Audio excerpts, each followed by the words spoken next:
Isang paraan sa pagbubuo ng salita ay ang pag-uulit na kung saan ang buong salita o isa o higit pang pantig nito ay inuulit. Nasa unahan ng salita ang inuulit na pantig o mga pantig at ginagamitan ng gitling sa pagitan ng salitang ugat.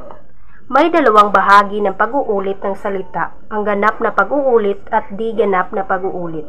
Pero sa ngayon, focus muna tayo sa ganap na pag-uulit. Kapag ang kabuuan ng salita ang inuulit, ito ang tinuturing ganap na pag-uulit.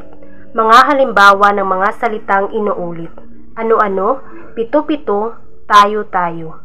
Ayon sa edisyon ng Ortografiyang Pambansa sa Komisyon ng Wikang Pilipino, hindi na kailangan palitan ng titik Q ang salitang nagtatapos sa patinig na O kung ito ay inuulit.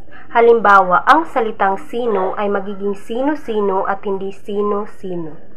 Ang pagpalit ng titik Q sa titik O ay nagaganap kung walang gitling sa salita at kung ang salita ay may bagong kahulugan.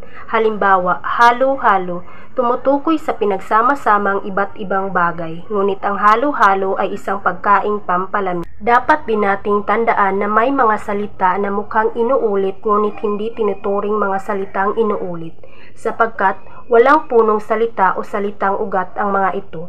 Kagaya ng salitang paru-paro at gamu-gamu, dahil walang salitang ugat na paro at gamu, kaya hindi makatayong mag-isa.